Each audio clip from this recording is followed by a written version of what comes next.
Հայ-ամերիկյան առողջության կենտրոնում կարող եք անցնել կրծքագեղձի, վահանագեղձի, ներքին օրգանների եւ գինեկոլոգիական, ինչպես նաեւ բջջաբանական, հյուսվածքաբանական լաբորատոր ախտորոշիչ հետազոտություններ։ Գործում է նաեւ ստոմատոլոգիական կաբինետ։ Կենտրոնում իրականացվում են մամոգրաֆիկ, միջուկամագնիսային ռեզոնանսային, համակարգչային տոմոգրաֆիկ, ռենտգենաբանական հետազոտություններ, ինչպես նաեւ վիրահատական միջամտություններ։ Դուք կարող եք ստուգել նաեւ ձեր ոսկրերի խտությունը։ Ուշադրություն, կենտրոն կարող եք դիմել աղեստամոքսային խնդիրների դեպքում, իսկ սպասելն այստեղ հաճելի եւ աննկատ է անցնում։ Հայ-ամերիկյան առողջության կենտրոն։ Առողջ ընտանիքի հենասյունը, առողջ կինն։ Հայ-բելգիական արդեն վստահելի մանկապարտեզն իր երկրորդ մասնաճյուղն է բացել։ 1.5-ից 6 տարեկան փոքրիկները այստեղ ջերմ ժամանակ են անցկացնում մինչ 18:30-ը։ Բելգիական նախադպրոցական փորձը այստեղ համադրված է հայկական կրթական ծրագրին։ Բելգիական մեթոդաբանության տաժերը փոքրիկների ամենօրյա ծրագրում են։ Հյուզիների փայտիկների միջոցով մաթեմատիկայի եւ մենթալ թվաբանության ուսուցում, ազատ մտածողության խթանում, տարբեր խմբակների առկայություն, օտար լեզուների ուսուցում։ Շենքային հարմարավետ պայմաններին եթե ավելացնենք եւս երկու առավելություն, առողջ ափսեի ներդրումը եւ երեխային տեղափոխումը պարզ է դառնում, որ ձեր բալիկը իդեալական հոգացության տակ է։ Հայ-բելգիական պարտեզ։ Նվիրեք փոքրիկին գունավոր մանկություն։ Բարևարգելի հեռուստադիտող Մեդինֆորմը այս անգամ անդրադարձել է հետանցքի ուղու ճաքին։ Թեման, ինչպես նշում են մասնագետները, բավականին տարածված է եւ աղիքային խնդիրների շարքում զբաղեցնում է գրեթե երկրորդ հորիզոնականը թութքից հետո։ Թե ինչ պատճառաբանություն այն ունի եւ ինչպես է ի վերջո այս խնդիրը լուծվում, ես կզրուցեմ Իզմիրլյան բժշկական կենտրոնի պրոկտոլոգ վիրաբույժ Ռուբեն Թադևոսյանի հետ։ Բարև բժիշկ։ Բարև ձեզ։ Եւ այսպես հետանցքային ուղու ճաք բավականին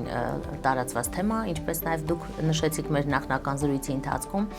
կցանկանայի նախ եւ առաջ ներկայացնեք, թե ինչ է այն իրենից առհասարակ ներկայացնում։ Տեսեք, դուք ճիշտ նշեցիք, շատ հաճախ հանդիպող խնդիրներից է հետանցքային ուղու ճաքը։ Այն իրենից ներկայացնում է վերքային մակերես հետանցքային ուղում, որը հիվանդին դեֆեկացիայի ժամանակ պատճառում է սուր ցավ։ Առաջացման պատճառներում առաջի տեղ դա նշվում է փորկապությունը։ Այսինքն, երբ որ դեֆեկացիայի ակտը դժվարությամբ է տեղի ունենում, կղանքը պինդ է լինում, հետանցքային ուղու լորձաթաղանթը պատռվում է եւ առաջանում է վերքային մակերես, որը ամեն դեֆեկացիայի ակտի ժամանակ վերքը բացվում, փակվում, պատճառելով սուր ցավ։ Ու նաեւ դրան գումարվում է սպազմը։ Երկարատև ցավի պատճառով գնում է սպազմ, այսինքն հետանցքային ուղու մկանը սեղմվում է, որը չի թողնում, որ ինքնալավացում գնա։ Մենք դա անվանում ենք սուր ճաք։ Դա տևում է առաջացման պահից մոտ 3-ից 4 շաբաթ։ Դեֆեկացիայի ակտից հետո ունենում ենք մոտ 15-20 րոպե սուր ցավ, որից հետո այն անցնում է։ Այսինքն միայն այդ ժամանակ է ցավը նկատելի լինում։ Այո։ Չբուժվելու պարագայում 3-4 շաբաթից արդեն վերածվում է քրոնիկ ճաքի։ Այսինքն ցավը թուլանում է, մեղմանում է ցավը, բայց դեֆեկացիայից հետո տևողությունը երկարում է մինչև 3-ից 4 ժամ։ Հասկանալի է։ Բժիշկ, այ հետաքրքիր է այստեղ օրգանիզմում ընթացող որոշակի փոփոխությունների հետևանքով է սա առաջանում թե սխալ սննդակարգի նախ եւ առաջ։ Տեսեք, հիմնական առաջացման պատճառը դա փորկապությունն է, այսինքն դժվարացած դեֆեկացիայի ակտը։ Ինչն է բերում փորկապությանը։ Սխալ սնվելը, այսինքն բջջանյութով քիչ հարուստ սնունդ, վերջերս շատ ակտուալ է հիպոդինամիկ վիճակ, այսինքն նստակյաց ապրելակերպը, որը նույնպես բերում է փորկապության, հեղուկների հատկապես ջրի քիչ օգտագործումը, որոշ նյութափոխանակային խնդիրներ, որոնք նույնպես կարող են բերել փորկապության, ստրես, նյարդային համակարգի հետ կապված խնդիրներ, գիտեք, այդ բոլորը գումարվում են, այդ բոլորը իրար գումարվում են եւ արդյունքը փորկապություն, հետևանքը ճաք։ Այ հետաքրքիր է, քիչ ջուր խմելը կարող է նմանատիպ խնդրի առաջացման պատճառ։ Այո, գիտեք, փորկապությամբ հիվանդներին երբ որ սկսում ենք անամնեզ հավաքել, առաջինը սկսում ենք հարցնում ենք, արդյոք ջուր օգտագործում եք եւ պարզվում մեծ մասամբ ոչ, քիչ։ Տեսեք, մենք նշում ենք նորման գոնե 2 լիտր, մինիմում 2 լիտր պետք է օգտագործեն, ամռանը մինչև 3 լիտր։ Բայց մասնագետներ էլ կան նշում են, որ օրգանիզմը այդ ազդակը ուղարկում է, որ նշվում է, որ պարտադիր չէ այդ 2 լիտրը, այլ օրգանիզմը ազդակ ուղարկի, որքան է ձեզ անհրաժեշտ։ Ենթադրենք կա օրգանիզմ 1 լիտրը բավական է կամ ավելի քիչ, ցա որքան է մեկ համամիտ։ Այո, համամիտ եմ, նաև տեսեք հիվանդներ կան, որ նշում են, ասում են բժիշկ ջան, ես կարիքը չունեմ, չեմ խմում։ Այո, այդպես է։ Ոչ, կարիքը կա։ Պարզապես երբ որ չգիտեմ, աշխատանքով կամ գործով տարված եք լինում, ցանկությունը չեք բավարարում, որոշ ժամանակ հետո այն կորչում է։ Դες հիվանդին թվում է, թե ինքը ցանկություն չունի, չի խմում, բայց օրգանիզմը ունի կարիք։ Չմոռանանք, որ մեր օրգանիզմը 85% ջրից է բաղկացած։ Այո։ Շատ լավ, բժիշկ, եւ հետաքրքիր է, թե այս խնդիրը ինչպիսի լուծում է պահանջում, այսինքն մեր ժողովրդական լեզվով ասած հաստաղիքի ճակը, բժշկական տերմինոլոգիայով հետանցքային ուղղուճակ։ Խնդիրը հնարավոր է լուծել դեղորայքային եղանակով, թե այստեղ զուտ գործ ունենք վիրահատական լուծման հետ։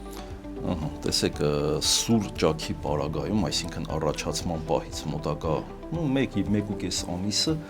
այն ենթարկվում է դեղորայքային բուժման, այսինքն կարելի է դեղորայքային արմատական բուժում իրականացնել, լավանալ։ Քրոնիկի պարագայում, երբ որ արդեն ես նշեցի ինքը վերքային մակերես է, երբ որ վերքային մակերեսի եզրերը կոշտանում է հյուսվածքը, այլ դեղորայքային միջոցներով արմատական բուժում չենք կարող ունենալ, այն արդեն պահանջում է վիրահատական բուժում, վիրահատական, որ իրենց ներկայացնում է Բարդ վիրահատություն է դա։ Ոչ, վերքի առաջնային վիրաբուժական մշակում, եզրերը թարմացվում են եւ սկզբից նշեցի նաեւ, որ գնում է սպազմ, այսինքն հետանցքային մկանը ձգվում է։ Եվ պետք է սպազմը վերացնել։ Մեր տերմինաբանությամբ մենք ասում ենք դոզավորված սֆինկտերոտոմիա, այսինքն որոշ շատ քիչ քանակ պորցիա մկանը հատում ենք, որպեսզի սպազմը վերացնենք, որովհետև ինչքան էլ մենք ճիշտ վիրահատենք, եթե հետ վիրահատական շրջանում սպազմ եղավ, մեր վերքը չի լավանա։ Դա արդեն կախված է պրոկտոլոգի հմտությունից։ Այո, որովհետև պետք է ճիշտ պացիենտի հետևողական Այո, պացիենտի հետ վիրահատական ճիշտ խնամքից մոտեցումից մեծ դեր ունի, այո։ Բժիշկ, այսինքն վիրահատությունը կատարելուց հետո երևի թե հարկ է նաև վերանայել ամբողջ ապրելակերպը, այո, թե չէ այն կարող է կրկնվել։ Միանշանակ, տեսեք, շատ ակտուալ հարց է, հիվանդները հարցնում են, բժիշկ, վիրահատությունից հետո չի կարող կրկնվել։ Մենք ինչ ենք ասում, տեսեք, նույն դիրքում, նույն հատվածում ոչ, որտեղ վերքը լավանալուց սպի առաջանում, սպիական մակերես, որ ամուր հյուսվածք է, չի կարող պատրվել։ Բայց փորկապությունները մնալու պարագայում մեկ այլ հատվածում պարզապես 99% դեպքում ինքը միշտ նույն տեղում է լինում բոլորի մոտ, թույլ կետ կա, այդ հատվածում է լինում։ Դրա համար պարտադիր է հետ վիրահատական շրջանում, այո, նշում ենք, որ փորկապություն չունենամ։ Այո, իսկ կան դեպքեր, երբ պարզապես պացիենտը հույսը դնում է հնդածս դեղորայքային կիրառման վրա եւ փորձում է այդ եղանակով հեշտացնել խնդիրը, ամենևին էլ չգնալով բուժման։ Այո, շատ ենք հանդիպում, հիվանդները գալիս են, ինչ են անում, տեսեք, նշեցի, որ սպազմ է լինում, սուրցավ, սկսում են լուծողական օգտագործել։ Անընդհատ տարիներով լուծողական, այսինքն կղանքը ջրիկացնում են, որ զուգարան գնալը հեշտանա, ցավը թուլանա։ Ամեն աստծո օր իրանք լուծողականներ են խմում։ Ոնց որ տարին 365 օր լուծ են ունենում։ Այդ հիվանդներին նաև մենք ինչ ենք անում, հետ վիրահատական շրջանում, բացի ճակը բուժելուց նաև պետք է աղիքների աշխատանքը վերականգնվի, որովհետև տեսեք, եթե տարիներով ինքը լուծողական է խմել, կտրուկ լուծողականը հանում ենք, արդեն խնդիրներ են առաջանում։ Զուգահեռ օրգանիզմը սովորել է այդ վիճակը։ Այո, իհարկե սովորում է, աղիքը ծուլանում է արդեն։ Զուգահեռ պետք է երկու խնդիր ենք սկսում զուգահեռ լուծել։ Անգրագետ մոտեցում, այո, այսպես կարող ենք բնորոշել։ Խնդրեի դուք ներկայացնեք, թե օրինակ ինչն է կարևոր նման խնդրից խուսափելու համար առօրյայում, ինչպիսի մոտեցում ցուցաբերել, ինչը կարևորել օրվա մեջ, դա արդեն իսկ մի փոքր նշեցինք, հուշեցինք ջրի գործածումը, սնունդը, այո, ճիշտ սնվելը, շարժվելը, տեսեք, երբ որ ասում ենք փորկապությունը բերում է, առաջացնում է ճակ, տեսեք, հիմա դժվար դեֆեկացիա մի ակտից չի առաջանա։ Ոսկը վերաբերում է, եթե ռեգուլյար լինի։ Այսինքն, եթե ինչ-որ զգում եք, որ դժվար եք գնում աղիքները, դժվար են գործում, ինչ-որ պետք է սնունդը փոխել, կյանքի ապրելակերպը, ականջի հետև չգցել կոպիտ ասած, մեկ, եւ երկրորդը եղավ դժվարացած դեֆեկացիայի ակտ, նկատեցիք ցավ, արյուն, պետք չի ինքնաբուժմամբ զբաղվել։ Պետք չի գնալ դեղատուն եւ դեղատան աշխատողը ինչ որ բաներ նշանակում ան։ Դա պրոկտոլոգի մոտ զնվել, որովհետեւ հիմնականում տեսեք ճակը խառնում է չեն տարբերակում թութքից։ Դրանք տարբեր հիվանդություններ են, դրանց բուժումը տարբեր է։ Ախտանշանները միգուցե նման են, այո։ Ախտանշանները նման են, տեսեք, սենց բան ասեմ, ժողովուրդը հիմնականում երբ որ հետանցքը ցավում է, ասում են թութք է։ Ոչ, թութքը ցավով չի սկսվում, թութքը սկսում է արյունով, դա ճակն է սկսում ցավով։ Սկսում են թութ բուժել։ ինքնաբուժությամբ զբաղվել, արդեն երբ որ գալիս են մեզ մոտ, արդեն ճաքը լինում է քրոնիկական, արդեն իսկ քրոնիկական ճաքը, տեսեք, ինքը մարդու կյանքի որակի վրա մեծ ազդեցություն է թողնում, շատ մեծ ազդեցություն։ Այ կնշեք ինչ հետևանք կարող է ունենալ քրոնիկական ճաքը, քրոնիկ վիճակ է, անտեսված վիճակ է եւ տարիներով մարդը, ինչպես դուք նշեցիք, տարբեր ինքնաբուժման մեթոդներով փորձում է կարգավորել այդ ցավոտ խնդիրը կամ այդ ամենօրյա խնդիրը։ Հետևանքը ինչը կարող է լինել։ Տեսեք, sense մի հատ հետաքրքիր բան կա, վիրահատությունը, երբ որ հիվանդին առաջարկում ենք վիրահատություն, դե ցանկացած մարդ արդեն վախ է ապրում, միշտ ինչ ենք նշում, ասում ենք, կյանքում ահու հարց չի, կյանքի որակն ենք բարելավում։ Այսինքն քրոնիկական ճաքը բերում է կյանքի որակի անկման։ Մենք այսպեսի հետաքրքիր մի հատ ախտանիշ ունենք, ասում ենք կղանքավ վախություն, երբ մարդ վախենում է գնալ տուալետ։ Մարդ վախենում է գնալ զուգարան, սկսում են չուտել, ցանկությունը կա, զսպում են, դա արդեն ազդում է կյանքի որակի վրա, մարդ վախենում է ինչ-որ տեղ գնա, խնջույքի մասնակցել, սեղան նստել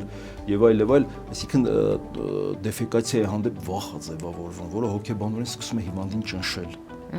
Ինքը ոնց որ գիտեք, այդ ցավը դառնում է դոմինանտ կենտրոն, մարդ չի կարողանում կենտրոնանալ իր աշխատանքի վրա, իր առօրյա հոգսերի վրա, ամբողջ միտքը գտնվում է այնտեղ։ Այո։ Իսկ հիվանդության ավելի խորացման առումով կամ նոր աղիքային խնդրի առաջացման առումով կան։ Տեսեք, բարդություններից առաջի տեղում դա սուր պարապրոկսիտն է, որը շատ ցանկացած պահի կարող է որպես բարդություն միանալ, այսինքն վերքային մակերես է, որի վրայով կղանք է անցնում, ինֆեկցված վերք է, ցանկացած պահի կարող թարախային պրոցես սկսվել։ Սուր պարապրոկսիտ, արդեն ջերմություն, ցավ, որ արդեն շտապ վիրահատական միջամտություն է պահանջում։ Նույնպես տարածված խնդիր է։ Այո։ Եվ հիմնականում այս առաջի բարդություններից մեկը պարապրոկսիտն է, սուր ցավային համախտանիշը, երբ ամբողջ օրը հիվանդը ցավ ունի։ Նստում են ցավազարկողներ են սկսում անընդհատ օգտագործել, դրանք էլ արդեն ստամոքսի վրա են ազդում եւ շղթայական բարդությունների ռեակցիա է գնում։ Պարոն Թադևոսյան, այ հետաքրքիր է, եթե նշեցիք հիպոդինամիան որպես հիմնական պատճառ, քիչ ջուր խմելը կամ սննդակարգը, այո, սրանք են։ Երևի թե հիմնականում շատ հիվանդություններ հիմքում են այս կարևոր 3 փաստեր ընկած։ Եթե մարդը այս խնդիր ունի եւ փորձում է գոնե առողջ ապրելակերպով կարգավորել լուծել, ենթադրենք 10,000 քայլ, ինչպես նշվում է, միջինում քայլել եւ այլն, սա կարող է խնդիրը թեթևացնել կամ իսպառ լուծել։ Այո, տեսեք, եթե խնդիրը նոր է սկսվում, փոխելով ապրելակերպը, սննդակարգը, իհարկե կարելի է հարցը լուծել։ Կարելի է եւ չսպասել դրան։ Կարելի է պարզապես ճիշտ ապրելակերպով ապրել, որպեսզի խնդիր չունենանք, ոնց կանխարգելել խնդրի առաջացումը։ Շնորհակալ եմ բժիշկ հետաքրքիր ինֆորմացիայի համար, կարծում եմ իսկապես խնդիրը շատ տարածված է եւ պրոկտոլոգին դիմելը իսկապես վախեցնող փաստ է, այո, հանրության շրջանում, այսպես ձեզ լսելով վստահ եմ շատերի մոտ փարատվում է այդ վախը եւ կփորձեն այս տեսանկյունից նայել ոչ թե որպես վախի, այլ հենց խնդրի լուծման եւ ինչպես դուք նշեցիք, կյանքի որակի բարելավման։ Այո, իհարկե, ժամանակին դիմելով ցանկացած հիվանդություն, ցանկացած խնդիր կարելի է հեշտությամբ լուծել։ Այո, շնորհակալ եմ։ Հարգելի հեռուստադիտող, շնորհակալ եմ նաև ձեր ուշադրության համար տանցքային ուղու ճաքի կամ ինչպես հանրության շրջանում է հայտնի հաստաղիկի ճաքի մասին ես զրուցեցի Իզմիրլյան բժշկական կենտրոնի վիրաբույժ պրոկտոլոգ Ռուբեն Թադևոսյանի հետ։ Բժիշկը նույնպես հորդորեց խնդիրը չթողնել բարդացման փուլ տեղափոխվի, պետք չէ վախենալ, այլ եւ առավել եւս զբաղվել ինքնաբուժությամբ, ժամանակին դիմեք նեղ մասնագետի եւ ինքնախտորոշմամբ նույնպես մի զբաղվեք եւ իրական խնդրի պատճառը կարող եք միայն այդժամ հասկանալ։ Այսքանը մենք կհանդիպենք, առողջ եղեք։